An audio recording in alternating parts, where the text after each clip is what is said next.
Hello, welcome everybody. It's a pleasure to be back here. My name is Anna Yogan. Welcome to our program, Consciousness in Evolution. This is a project from Reaprendentia International, a conscience-centric institution dedicated to re-educational and personal evolution. Find our page, Reaprendentia International, on YouTube and Instagram.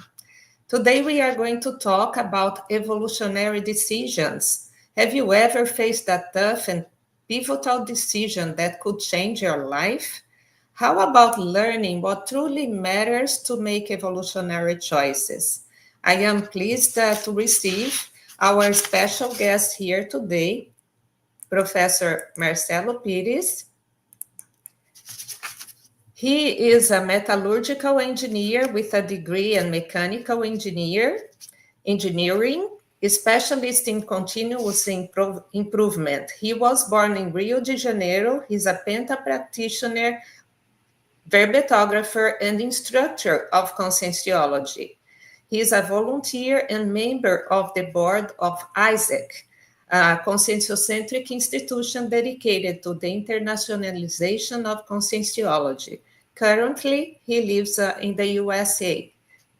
Presently, Georgia, and at Marietta. Marietta, correct. Thanks, Anna. Please welcome and send your questions. We are pleased to receive all of you here. Okay, and then, well, thank you very much. I would like to thank Reaprendentia for this opportunity to be here and to introduce a little bit this subject that's very dear to me. Okay, this week I was watching a video from one professor called Lucilena Galvão, and then she was talking about the time and what will be the meaning of the time for the Greek people, the ancient Greek people. And then she introduced the concept about Kronos, Zeus, and all this kind of interest mythological concepts.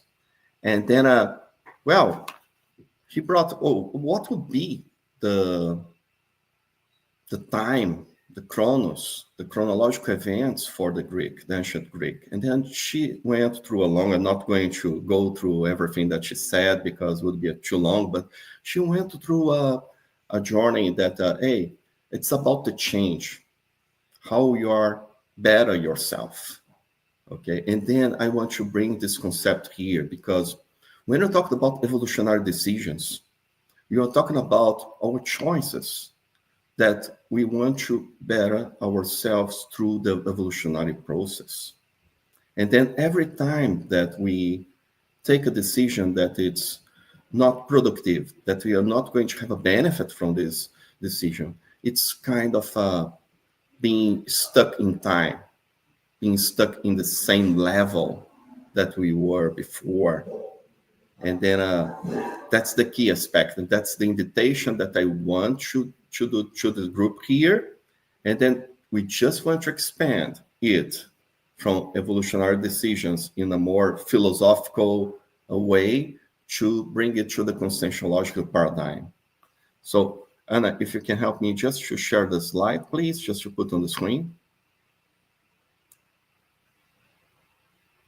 Yeah, so that's the idea here. And then, Anna, would like to talk a little bit about Reaprendentia before I just continue.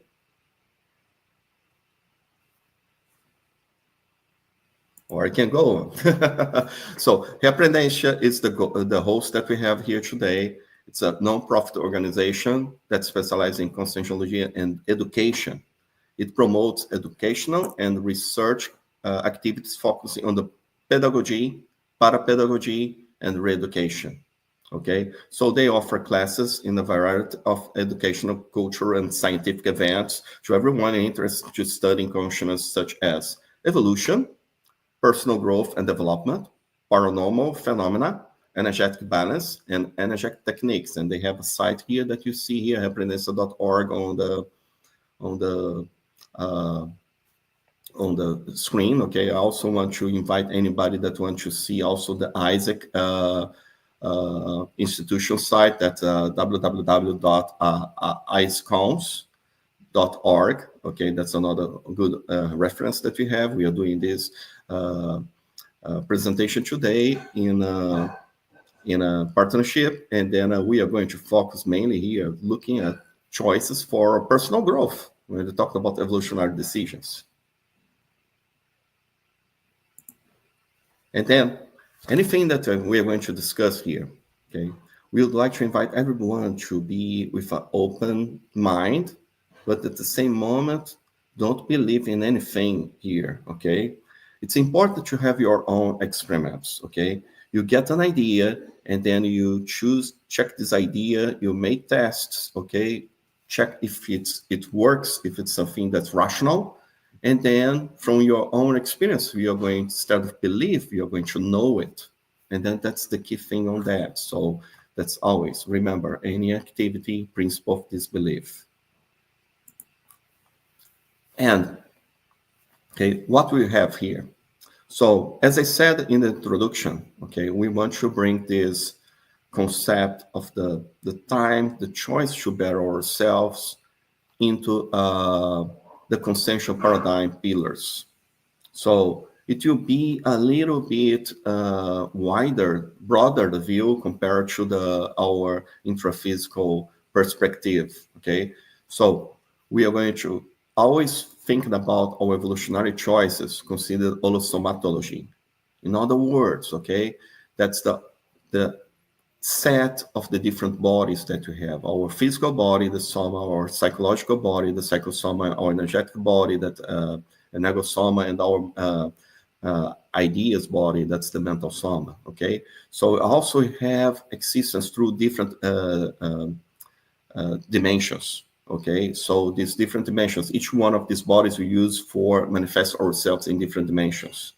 And then as we go through the reactivate of the soma and deactivation of the soma, or being rebirth or the death, that we consider that does not express very well our ideas about what we want to express here, to show.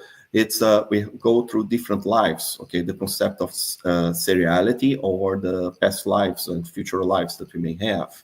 And then all interactions that we have here, it's based on bioenergetics, okay? So we are, every time that we do something, could be an idea, could be an act, okay, could be emotion, it's always connect with energies that we use to manifest ourselves. And then as you see that we have this, one thing that will be important for our evolutionary decisions is about the sense of universalism. Everybody here comes from original way that is not as good as it is today, and we keep in the evolution process. Everybody's evolving. So, and this word, okay, this intraphysical world, that's an opportunity to interact with everybody, okay? And then the cosmoethics way here, okay? So the sense of higher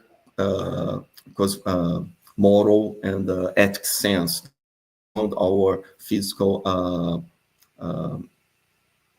perception. And then the previous event here that we had from this presentation here, we had Rodrigo Marchiori talking about cosmoethics, okay?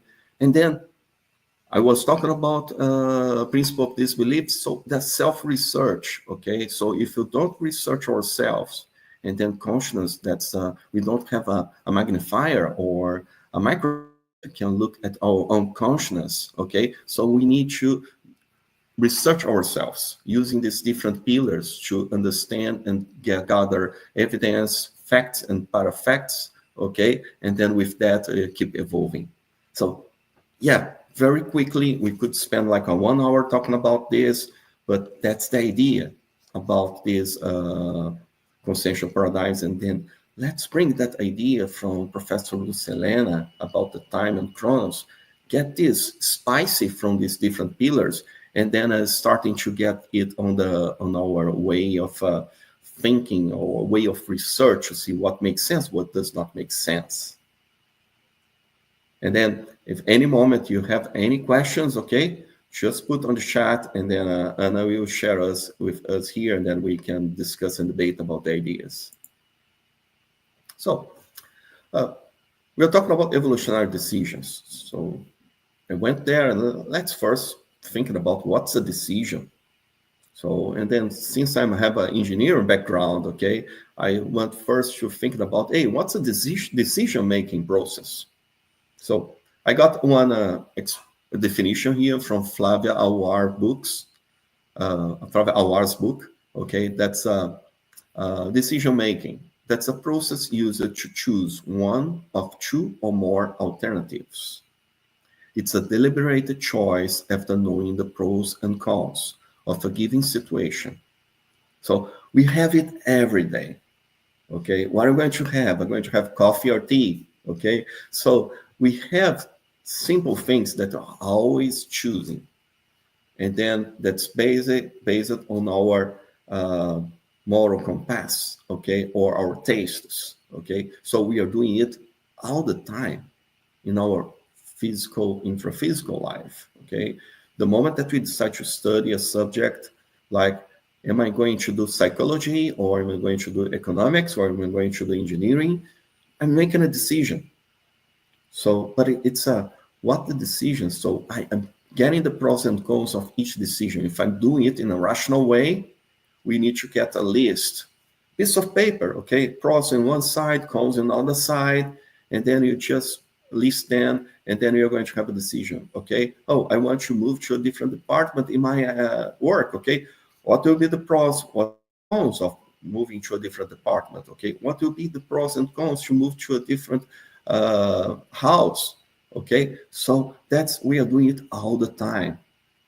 And then thinking about that, okay, if we are in a process, and then let's get back again the chronos, okay, and think that the chronos, the time, it's not only about this time that we have here in this life, okay, but it's through multitude of lives, okay, infinite of lives that we have in the past. So we have it, the expansion, okay, so from one life to the next one, am I evolving? Okay, so that's something that's important to understand. Okay, is to understand where you go now and to the next topic here. We're talking about the evolutionary decisions. Okay, so it's the decision-making process, okay, that we just talked, but let's use evolutionary reference under the consensual paradigm pillars, okay? So when you're thinking about evolutionary reference, okay, from where I'm coming and from where I want to go, okay? So in conscientiology, we have the model, our model of evolution, okay, our reference. It's the Homo sapiens serenissimus, okay? That's that being that's close to the last existence, intraphysical existence that we have in life, okay? And then you get that, okay, how that personality, how that consciousness got to that level. It's very connected, okay, to the way that we have. And then you need to get this, okay, awareness about these different pillars so we can widen our point of view, because a lot of times we are just getting in the trap of getting just an intraphysical perspective when you're taking decisions. So, Anna? Yes, Marcelo, we have a question from Eliane Voslav.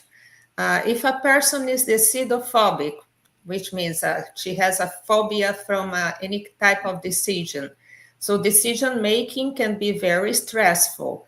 Usually, this person does not take an instance and let others decide for herself. What do you think about this? Well, first thing that the people need to understand is that if you are not taking the decision in such a way, you're already taking a decision. Okay, we are taking decisions all the time, even if the decision it's like you are not making anything by itself. That's a decision because you are keeping a particular track. Okay, but the question from Eliane is very interesting because it brings another concept, that's evolutionary autonomy. Okay, so that's the idea, that it's important that we get the wheels of our evolution. Okay, so every time that you delegate the decision, that could be to a mentor, it could be to a religious figure, it could be to a boss, or could be to a family member, okay? And then you don't take any decision because you're counting on that person to guide you. Oh, this is not your decision anymore. So it's really important that as you got more mature, that you start to overcome this fear and start to make your decisions, because that other person you not understand exactly what are your values.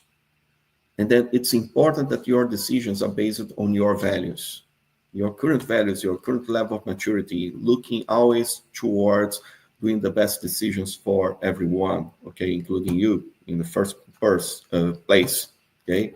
So that's the key game, okay? Because as you exercise it on making the decisions, you're going to get better and better on it, and you're going to overcome the fear. It's just like the fear to talk in public.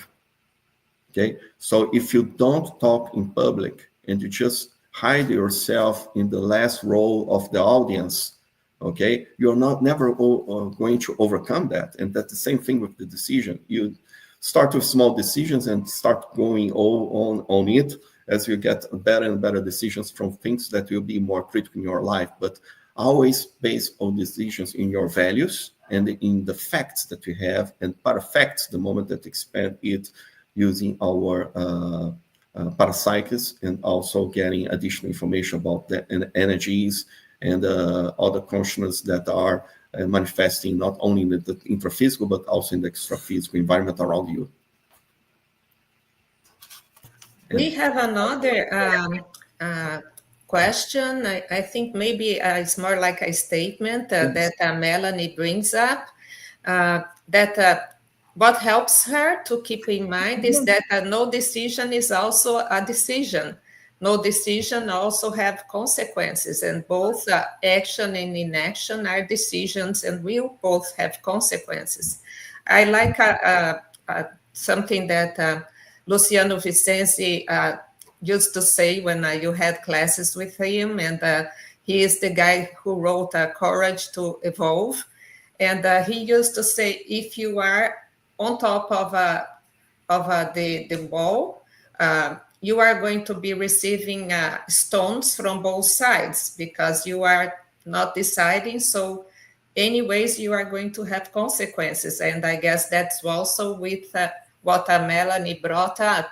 She also continues here saying that the difference is that when we make a conscious decision, we do have some control over the consequences because we can assess these risks.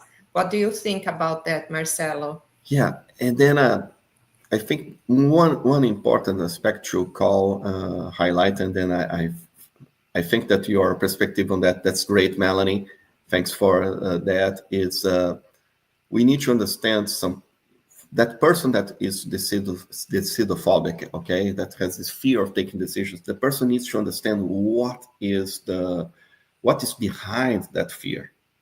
Okay, sometimes that's the fear of being in control or not being in control. So I don't want to change it because I have the illusion that I have it. Okay, but that's it. Okay, it's like Melanie said here. You need to evaluate, assess the risks and the benefits, and then sometimes people they got so much attached on the risks and they don't consider the benefits, okay? Because if you need to take a decision to change, okay, it could be because or you are in the bad spot, or that place where you are today, it's not enough anymore.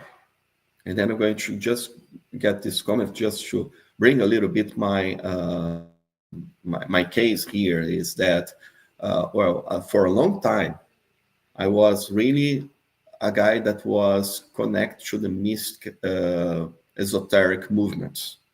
Okay, I was not really formal part of anything, but I was always connected somehow with that, and I knew conscientiology for some time, but it's like for a long time I get like a step on one on side and then step on the conscientiology.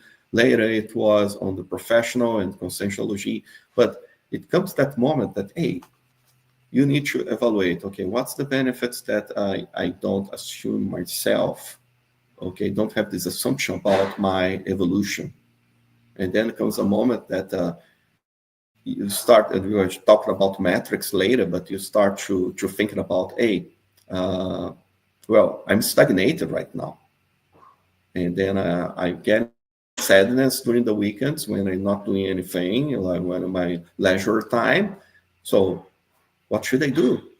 Okay, so it means you need also to look for the metrics. Okay, what is driving you for the change? Because it could be a consciousness. You're going to get the moment that we are going to get more better and better in doing the changes, the these that we have, that we are going to do it in a more proactive way. Okay, and that's a process we need to exercise all the time. Yes, and Eliane here also makes a good point talking about fear, which is also good for survival and of course, but it also hinders us from having great experiences in life. And I would also add to this point the question of fearing failing. I think that's what happens with most of us, but we don't consider that learning curve because actually failure is not something to like at the end of the road. It just means that you are learning, and while you are learning, you can make mistakes, which is completely natural. As soon as you get more experiences, you are going to have less mistakes, and you are going to develop something newer to your life, right? Yes, and then we can bring like Thomas. I think that's Thomas Edison that said that. I'm not 100% sure. Okay, Yes. yeah, I I did something 1,000 times before I did it right. Okay, doesn't mean that he failed 1,000 times. It means that he learned something for 1,000 times before he got to the final product. So it's Yeah. all about what's my experience with that. He Okay, said he learned 1,000 times of not how to make the lamp work. thanks, Anna. That's it, and then that's the kind of the spirit that from Thomas Alva Edison that we need to bring to our lives. Okay, well, that are going to try to do something and it will not work. And then that moment when it's not working, I'm going to need to, hey, it doesn't work that way. So what am I going to learn from that? So that's an interesting point is to keep a kind of, okay, keeping your notes about what are your experience. That's something that I don't do so good because I typically forget about taking my notes, but it's really important. And then not only journal during the decision process, okay, but after that, and then you have an idea about the situation. You take notes about what your pros and cons, what's your decision process, okay? You repeat more notes during that decision. 1 year later, you take new notes about that decision process and you revisit the previous one, the original ones, and see, okay, that's a journey. You'll be natural that your notes now will be different from that ones from 1 year before. So what I get better, what I'm getting stuck in the same. And then we were talking about chronos, okay? If I keep the same kind of notes and same kind of vision about the same situation, it means that something is missing. I'm not getting a learning from that. And that's the thing, okay? Learning all the time. And another commentary from Melanie, she states that she decided to move countries 3 times just by herself. And the risks were huge each time, but every time the risks of and consequences of staying where she was and not deciding were far greater. So that's something that really refers you to how courageous you are to get out of a situation that you are, and it's not healthy, or it's not good, and it's not comfortable, and then move to something new. And as humans, we are very, very afraid of whatever is new. And new is good, right? Yes, new is good. Okay, we can be scared about new, but new is good. And then it's about the journey several times. Okay, and then just getting this question from Melanie. Anna, if you can put the slides back, I just want to show the next slide. Okay, we have something. The difference is that when you make, oh, yeah. So we are going to, just before, let's read this from Ellen. The difference is that when we make a conscious decision, we do have some control over the consequence because we can assess the risks. Yeah, it's right. And we agree with that. That's all about conscious decision. That's all about being in control. But why is evolutionary decisions, okay, so difficult? What can get in our way? That's something that like Melanie, Eliane, and others should thinking about, okay? Because that's really the key part on that, okay? So we have in our daily lives, okay, different opportunities. If you thinking about seriexality, okay, autocamality, and so on, well, Melanie had opportunities to have contact with different people from different groups in different cultures. And then this is great, okay? I'm quite sure that she learned a lot, okay?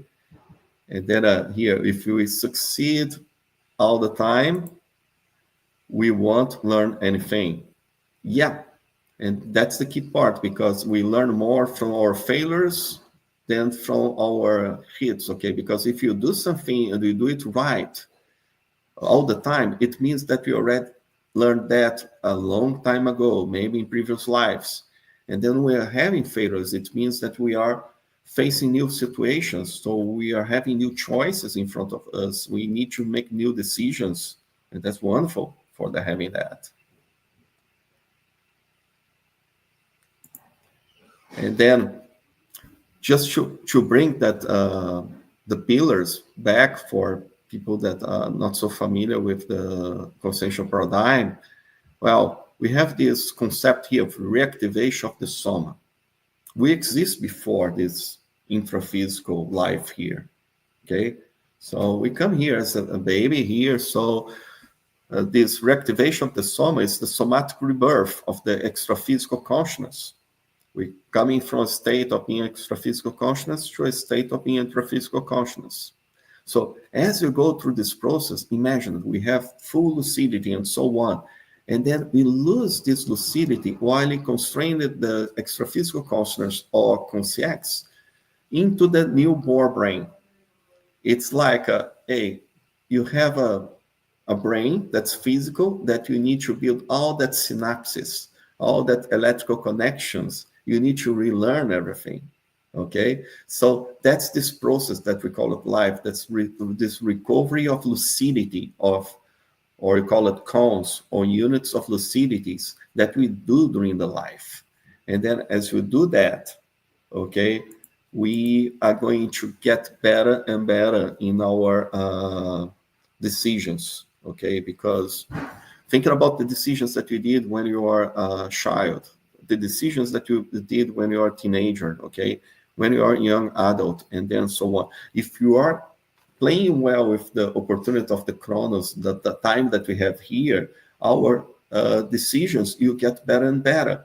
And then as you get more this consensual paradigm, we always we broaden our vision on that. Because that's it, okay? The recovery of these cones, of these units of lucidities, they are joining.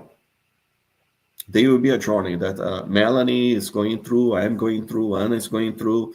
So we have moments that we are going to get easy recovery of cons. You'll be nice and smooth road. You'll be other moments that we are going to have difficult curves to do. Some other moments that we need to go a little bit off road because we've never been in that part before.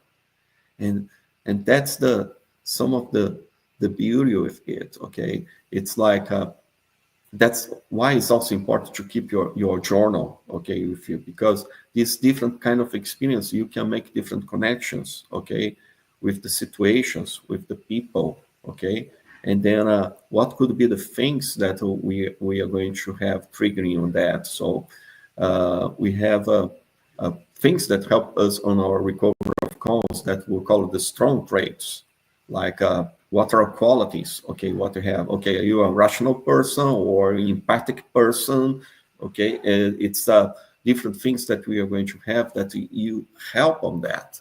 And then you have like if you're thinking about cars, okay, that you keep braking our car or slowing our engine, that it's our weak traits or the traits that we need to overcome. Like it could be that I'm an impatient person. I could be a impulsive person. Could be that are a person that's too aggressive. Okay, so it will be different things that it could slow us or stop us or even keep us going on the reverse if you don't have this moment to understand that in a particular situation. For example, I had a make up an example here. I have a professional decision, and then on that professional decision, I uh, I took a decision to make a particular choice, not because I would learn more with that choice, because but because I was with too much pride to go to a position that I didn't think that it was something adequate in that moment. The same thing with people, okay? You may have a relationship with a particular person, and then, well, the person does something with you, and then you get the opportunity to try to understand the point of view of that person and see if it's possible to forgive or not, or if it was something that you need to away because of the level of the person. So we have this all the time because it could be some things that connect more with our mental soma, could be more with our body of emotions, okay? But we are always working with things that we need to recovery. Like when you come to this life, it's like we have like, for example, 1,000 calls, okay, and then you go become a child and you got like one because you got like a brand new brain to rebuild all the connections, all the synapses and so on. So this journey you take all your life. So as you get this and make it a practice, okay, in the future lives, this recovery of cons will be easier.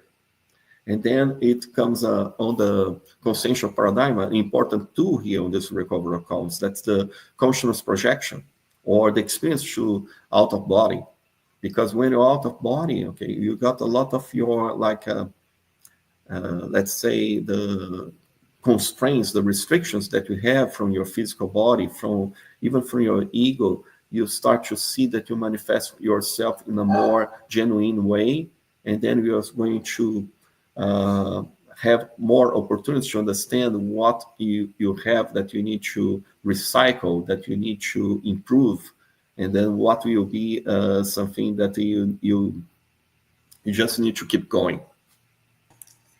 Marcelo, some people would think that maybe if we remembered everything, it would be easier to go through life because then we would know what we were good at, we would know what we are not good at. What can you tell about us about that? Well, let's think the following, okay? Let's say that you did something wrong, that you talked something that hurt the feelings of your best friend. And then it's hard sometimes to deal with that, okay? To come and understand that you need to do better. But imagine the following. Imagine that in previous lives, you killed someone, or you was part with a that it was create a big damage to a particular group, or that you worked in slave trade or whatever like that. Things that in our current zeitgeist, in our current time, that with the current level of maturity that we have, well, we think that's absolutely unacceptable. And then typically we take strong stances against that. And then you look and you realize that a particular event, you are part of that particular event. And then let's say in the opposite side that you have difficulty to forgive someone. And then somebody really did something bad to you in the previous lives. And then you have opportunity as a member of family member, to work with that person to make amends. Okay. So we do it several times because we are not aware that we're doing that. Mm-hmm. So it makes our load easier. So Yeah, it really helps on that, Anna. yeah, and I believe like guilt and the fact of feeling wronged would be something that would hinder our evolution as well, because this has to do. It would like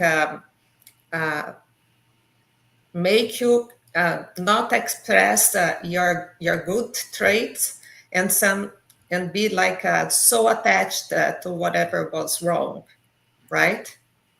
Yeah, and then one important thing to think here is that, well, this like loss of lucidity, loss of memories, okay, that's positive. And then what happens is that if you continue self-research and you work more with energies, out-of-body experience, and so on, with conscious projections, you start to open a door, a window, to start to get access to it. Okay, so as you got maturity, you start to be able to deal with a particular event, you'll start to have memories of that previous life, because then you understand, for example, why Marcel is in the United States, or why Melanie is in Europe, okay, or why somebody else is in Brazil. So what's our history? What we can do? What's the relation that we have with the groups that are in the extra-physical and the intra-physical in that particular countries or particular regions of countries? So Mm-hmm. as we get that, because the key thing to start remembering it, that's the assistance. That's Yeah. the key thing. When you are getting better and better to assist the other consciousness, the memories about these past lives and the lucidity about it starts to grow. Mm-hmm. And Melanie even mentions that when she was moving and some days before she was leaving the countries, her energies felt like a mini disoma and then a mini resoma. And actually, we go through life with several disomas, we would say, because we change our ego at each experience that we go through. And that old ego is going to be like a kind of buried as long as we assume like a new identity and a new persona that goes through a new period of life, right? Yes, and then I had something similar, that when I'm going to do an important change, important decision, a move, sometimes I got some kind of counterflow, or I get sick, or get something that happening that it's like it was like if I was going through this kind of mini desoma that Melanie is giving as an example. So I never thought about that like mini desoma. I was just thinking about a counterflow, but it's some kind of, it also can work this kind of a feeling like, oh, I'm leaving. And thinking about this desoma, every time that we leave a place, like she left different countries, she make international moves. Well, not so much today because we have the internet and the mobile phones, interaction, text message. But thinking about like 100 years ago, every time that we would leave a country to move to another one, you may be like 1 month, 2 months away from the previous place that we were living. You may need to take a boat to cross the Atlantic or any other ocean that Mhm. so it's really hard to keep the connection with the persons. It's something similar, okay, like the soma, the risoma, because it's a matter of you're stopping have contact with some other consciousness, and even with extraphysical consciousness that in that region, to go and start in contact with other intraphysical and extraphysical consciousness.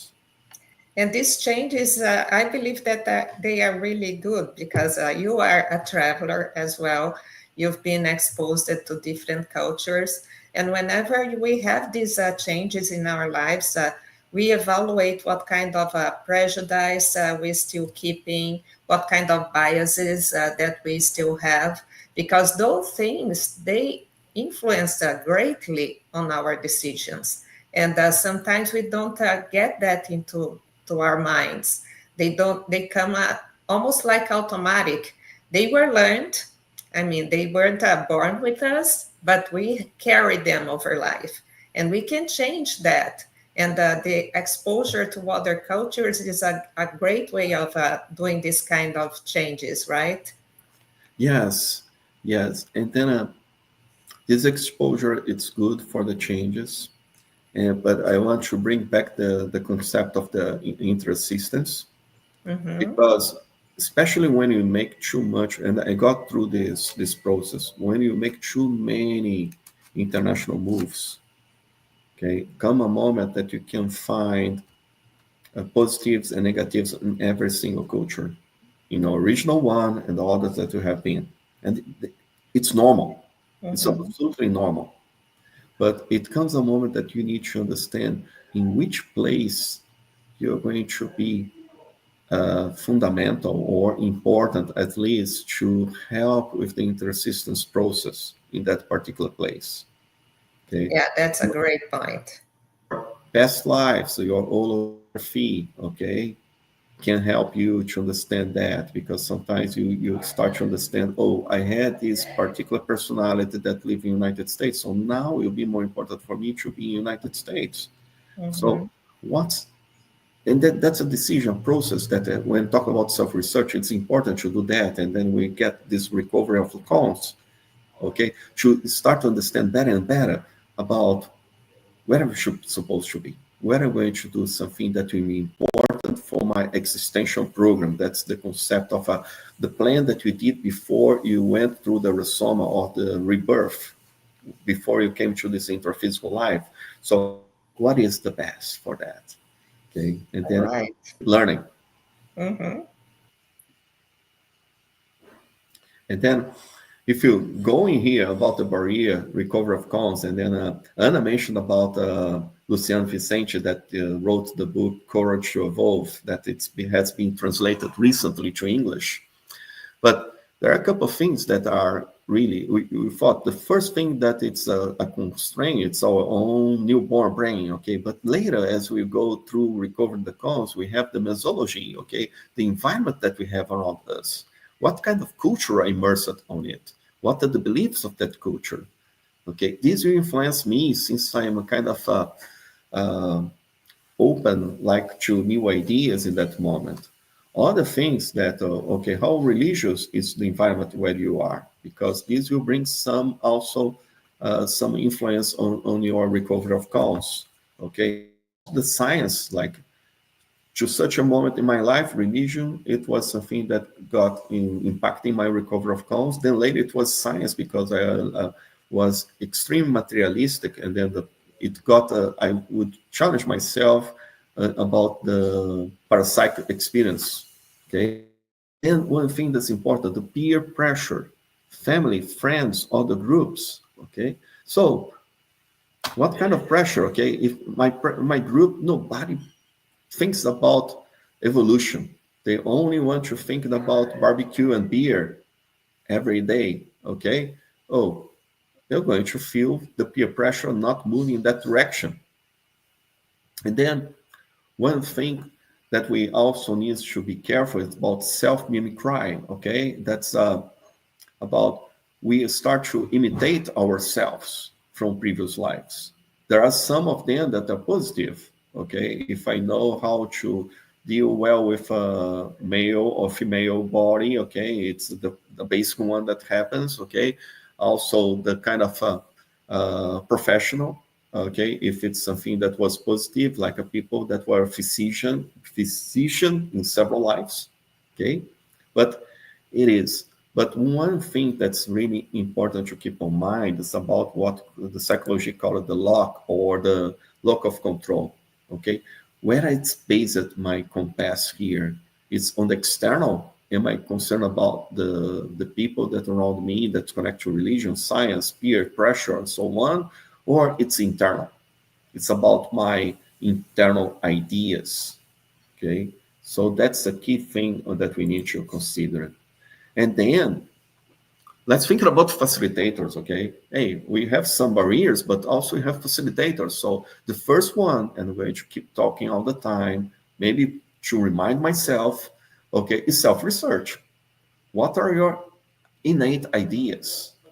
Okay, what are the ideas that you brought with you from the younger age? Like for me, it was some of them are connected to ethics. Like the more competent, the more ethical person should be the person that would guide the group, okay, in or to help lead the group, okay, being like the kind of leader that would assist the group itself, okay. Yeah, well, we are not yet here, okay. We're talking about, well, about who talks what the people wants to hear, but that's something to thinking about, okay, about ethics.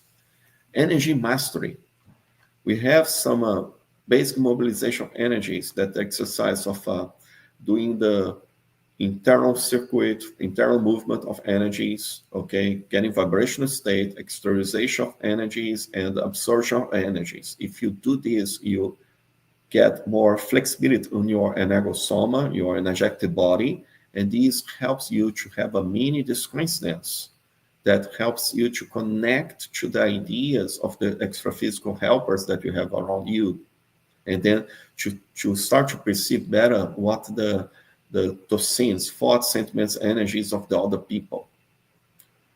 Other good one, conscious projections, okay? Being out of body without the restriction of your physical body, okay? It helps a lot to understand where you are today and what we need to learn. Like it's really critical, it's really important. Like I realized a strong connection with mathematics and physics because I was for a long period of time, all the time going to institute that would study the science in the extra-physical, okay? And the intra-physical, I haven't been studying that for like the last 15, 20 years. So what does it mean for me? And interassistance. Interassistance, that's really, really critical on that. It's important because as in the extra-physical, we are going to be together with the similar consciousness or extra-physical consciousness that are in the similar state of evolution. So when we are in the intra-physical, we have this opportunity to assist other consciousness, okay, that are more needy than us, having some guidance or assistance from others that are better. But the main one that we have, that's this inter-assistance. We are always in the same level. We are always learning something from each other. When I assist somebody, I'm also learning something and being assisted for that simple fact. And then, well, we talked about this recovery of conscious process, okay? But how you measure it? How I'm going to add the progress, okay? And then it's all about the feeling. So I talked about the weekend to being feeling, okay? So that's what we call it, the intraphysical melancholy, okay? That we call a mailing, okay? So this mailing, okay, it gives a sign to me that's a metric that I'm missing something. There is something that I'm not doing it yet. And then on the opposite side, there is this intraphysical euphoria. Euphoria. Okay, this intraphysical euphoria, okay, it gives me an idea that when it's something that I did that's not, it's something homeostatic, healthy that I did, it gives a tip to me that I'm going in the right direction. Simple like that. And then as we keep doing it, we are always with this kind of choice. And it's very interesting. Anna knows very well because we've been talking a lot of like it. Like, I always have this choice. I'm going to choose towards something healthy or towards something that's, hey, I'm not eating a donut because it's bad. It's tasteful. Okay, I love it, but it's not healthy. It's like I recently I need to change all my diet because I was having too much sugar on my blood. Okay, so I went through a different diet, and then today I feel much better. So the key thing is why I'm doing that. Okay, and these kind of choices we are having all the time. It could be if I'm going to feel something bad or good about another person, if I'm going to do a course in a particular science or in another science, it could be if I'm going to continue in a religious or mystical group, or if I'm starting to get this evolutionary autonomy to understand that I don't depend on other people to have a guidance about the extraphysical world, that I can develop it myself through energy self mastery, okay, through consciousness projection, through self research, not to mention several other tools that we have in our hands. I like to bring a point here when you put these two choices. It's like how honest we are with ourselves, you know, because whenever you are making a choice, you need to face the point that you might delay some type of compensation or some type of pleasure. For instance, if I don't have a donut, I'm not going to have that good sensation of having a sweet. But how long do you want to live? How much it's going to signify to your health as a whole in terms of your whole body. So being really sincere with yourself when you are making those choices is something fundamental, which means how ethical you are being with yourself, right? Yes, and then that's the key thing, okay? It's about the risks and benefits, okay? But yeah, this there are real consequences in each decision that we take. So that's why it's so important to make well-established decisions that will guide us to have more and more autonomy and put on our priority, because our time is so limited. Time flies. Okay, today is 17th November 2024. It's live here. Okay, I'm quite sure that everybody knows, feels like yesterday it was the New Year's Eve. So what you have been doing every day of this year. So what are has been our priorities on that? This is something that's really, really critical to understand, because if you're thinking about evolutionary decisions from what we have been discussing and debating so far, well, it's the decision-making process using evolutionary reference under the consensual paradigm pillars. But that's a nice definition, but what you want as benefit, as we are saying that, as the results, is focus on evolution, okay, brings autonomy, and then favors completing the existential program, to have the existential completism, to achieve what we agreed to do before this life. Okay, so that's the key thing here. Okay, if you have any other questions, but I want just to bring two thoughts, okay, to close here. And then they are very much connected to Stoic philosophers. Okay, first one from Seneca. It's necessary to pay attention not to follow the sheep in the flock, because not knowing where to go, You just go where others are going. That's it. So maybe the others are going to a place that they don't want to go. Like, hey, I love barbecue. I like beer. Okay, but that's not what I want to do. It's spend all my weekends uh, drinking beer and eating barbecue. Okay, I prefer to do things that will bring me to the next level of evolution. So that's the key thing. And then one that I love it here. Let's talk a little bit with Alice from the Wonderland. Okay. She asks the cat, "What road do I take?" The cat answers, "Well, where are you going?" And she says, "I don't know." Then it doesn't matter. If you don't know where you are going, any road will get you there. And that's it, guys. So what I'm inviting you is in our decisions, in your evolutionary decisions, it's important to get you to where you want to go. And then I want to go to where I agreed on my previous uh, resoma, my intermissive course, the course that we do between two intraphysical lives, to go to the completism as a good intermissivist. Okay. And then I leave with that. So if you have any questions, I'm going to be happy to answer. But that was the idea that I want to share with the group. And then just two good reference here. One, it's in Portuguese, we don't have in English. That's from Flávia Awar. And another one from Luciano Vicente, that's the Coragem para Evoluir. Courage. I use the original in Portuguese, but there is already one in English. I'm happy to announce that Isaac launched this with Editaris recently this year. So thank you all. Okay. We have one more question from Melanie. She says that recently she realized that childhood trauma can also be a barrier to recovering cones. It took years of recycling to understand that. Do you want to expand a little bit this topic?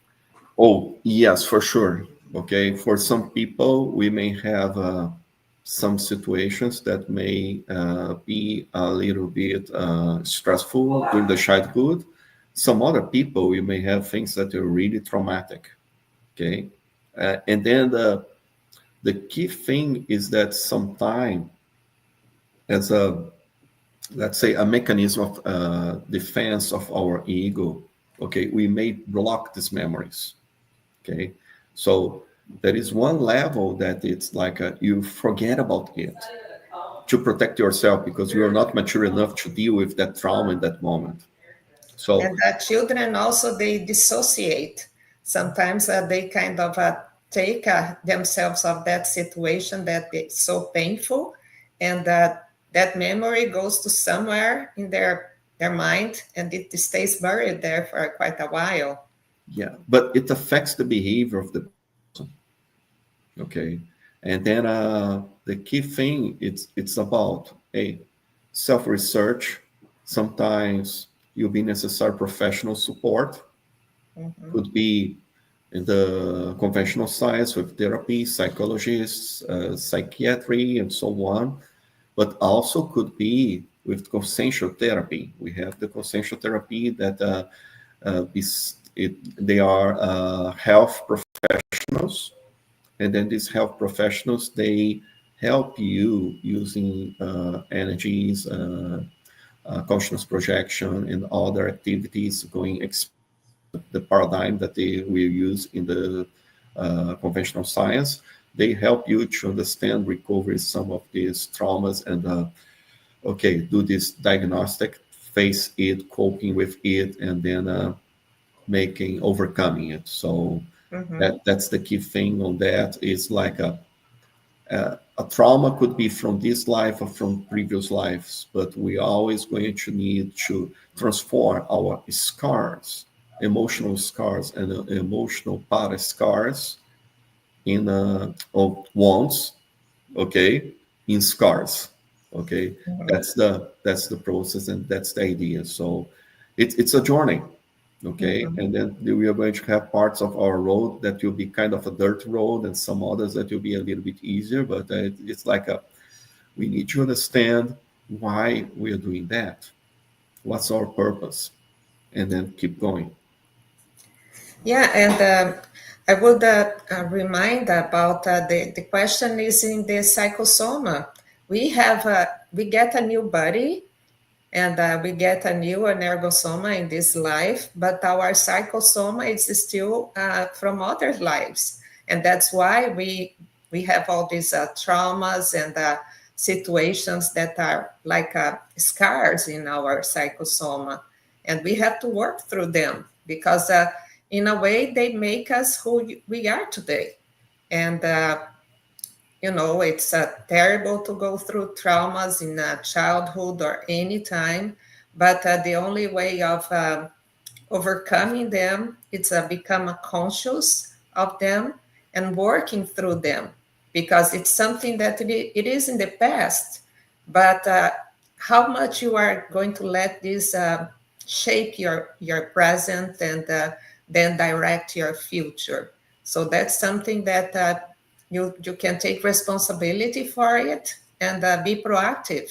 And most important thing of that, I would say, like be kind to yourself.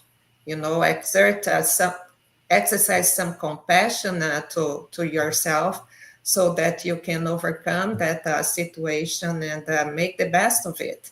And when you heal yourself, through your example, you are going to be healing other people. That's what the interassistant is, right, Marcelo? Yes, and then not only other people that are physically close to us, but other people that are extra physically close to us. So that's a very good point, Anna. Thank you. Very good. So, Eliane also thanks us for the reflections, and we thank you for being here, watching with us. And I'd like to say that I'm afraid our time is over, and thanks for joining us. Please follow us at social media. Give us a thumbs up, please, and subscribe to our channel. On December 1st, we'll have another live, which will be in a different time because it's going to be adapted for uh, Professor Tatiana Mota. She lives in Australia. So we are going to be talking about the purpose blueprint for a meaningful life. It's going to be at 7 p.m. Miami time and 9 p.m. Brazilian time. Okay. Thank you very much. And happy evolutionary journey, everyone. Thank you, everyone. Okay, that was a pleasure, and thanks for Reaprendentia for this opportunity. All right. See you next time. See you.